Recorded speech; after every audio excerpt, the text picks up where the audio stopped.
এখানে হচ্ছে আমি চাইনিজ স্টাইলে যে সবজিটা রান্না করে সেটাই রান্না করব। আমি নিয়ে নিয়েছি ক্যাপসিকাম, পাতলা করে গাজর, আর হচ্ছে পেঁয়াজ, কাঁচামরিচ, আর হচ্ছে রসুন কুচি। রসুন কুচিটা তেলের মধ্যে দিয়ে দিব।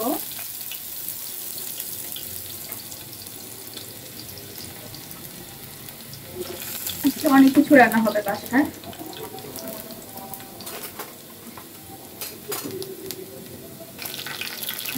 এখন আমি দিচ্ছি 2 মিনিট পরে রাখা মুরগির মাংসটা। এটাকে আমি যা কিছু সরিষ, আদা রসুনের তেল, আর হচ্ছে লবণ, এই সামান্য মশলা দিয়ে আমি হালকা মেরিনেট করে রেখে দিচ্ছি। এখন আমি রসুন কুচি সাথে হচ্ছে মুরগির মাংসটা ভালো করে ভেজে নিব।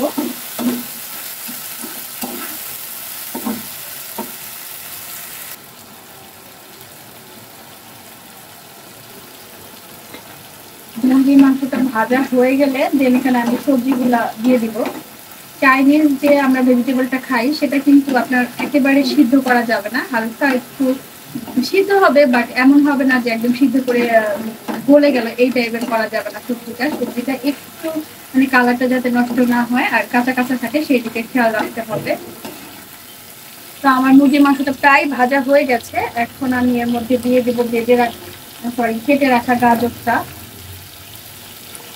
গাজরটা সিদ্ধ হতে একটু সময় লাগবে, এই জন্য আমি আগে দিলাম। আর ক্যাপসিকাম আর পেঁয়াজের যে ফালিগুলো আমি করে রেখেছি সেটা আমি একটু পরে দিব।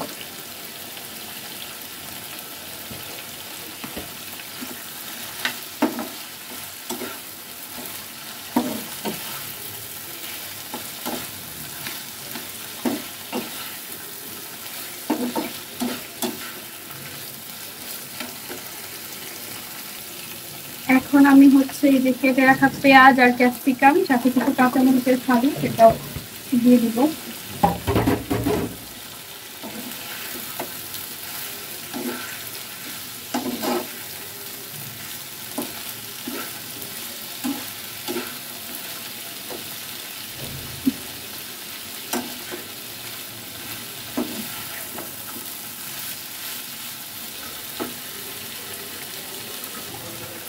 আর এখানে আমি সামান্য গোলমরিচ গুঁড়ো করে রেখেছি সেটাও দিয়ে দিব এখানে।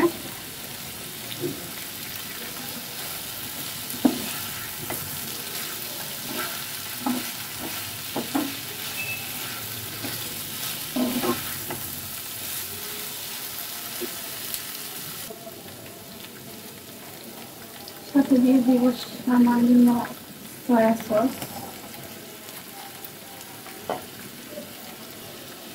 আর আমি হাফ চামচ টেস্টিং সল্ট দিয়ে দিব। এটা আপনার চাইনিজ সবজিতে দিতেই হবে, কিছু করার নাই। এটা না দিলে কিন্তু চাইনিজের যে অথেন্টিক স্বাদটা সেটা আসবে না।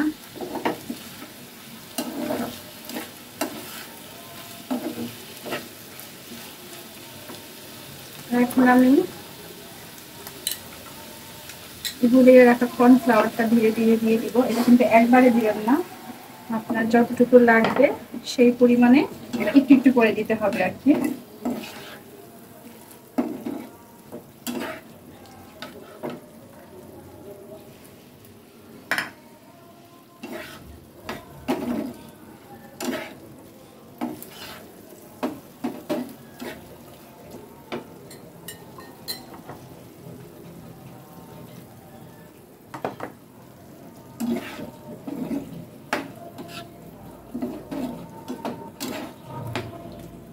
এখানে আমি 2 টেবিল চামচ কর্নফ্লাওয়ার দিয়েছি।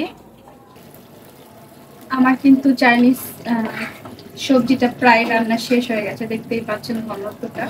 মানে আর খেতেও আলহামদুলিল্লাহ, আমি একটু লবণ চেখে দেখেছি, ভীষণ মজা হয়েছে। তো আপনারা এইভাবে ট্রাই করে দেখবেন, খুবই সহজ রেসিপি। আর আমি কিন্তু মাত্র 2টা সবজি দিয়েছি, আমার ঘরে পেঁপে, তারপরে আরও যে অন্যান্য সবজিগুলো সেগুলো কিন্তু ছিল না, জাস্ট গাজর আর ক্যাপসিকাম ছিল, সাথে পেঁয়াজ দিয়েছি আমি বড় বড় করে, পেঁয়াজের ফালি আর কাঁচামরিচ, আর অল্প একটু মুরগির মাংস। জাস্ট এতটুকু দিয়ে আমার রান্না কিন্তু। রান্নাটা হচ্ছে এক ধরনের শিল্প। আপনি যদি এই শিল্পে পারদর্শী হন তাহলে রান্নাটা আপনার কাছে একদম সহজ। আর যদি পারদর্শী না হন তাহলে গুলমেলে। আসলে রান্নাকে ভালোবাসতে হবে, ভালোবেসে যে কোনো কিছু রান্না করবেন, দেখবেন সেটা অটোমেটিক অনেক বেশি মজাদার হয়ে গেছে। রান্নাটা অলমোস্ট কমপ্লিট হয়ে গেছে, এখন হচ্ছে আমি নামিয়ে নিব। আর নামিয়ে নেওয়ার পরে আমি সাদা তিল দিয়ে একটু গার্নিশ করে নিব। এটা চাইলে আপনি স্কিপ করতে পারেন, তিলটা যে দিতেই হবে তা কিন্তু না, আমি জাস্ট এমনিতেই সৌন্দর্যের জন্য দিব। আর তিল কিন্তু স্বাস্থ্যের জন্য অনেক উপকারী। ভিডিওটা আর বড় করতে চাচ্ছি না, এমনিতেই অনেক বড় হয়ে গেছে। আমার ভিডিও যদি আপনাদের ভালো লাগে, লাইক, কমেন্ট, শেয়ার এবং সাবস্ক্রাইব করে আমার চ্যানেলের পাশে থাকবেন। আমার জন্য অনেক অনেক দোয়া করবেন, আমিও আপনাদের জন্য দোয়া করব। আজকের মতো সবার কাছ থেকে এখানেই বিদায় চেয়ে নিচ্ছি। সবাই ভালো থাকবেন। আল্লাহ হাফেজ। আসসালামু আলাইকুম।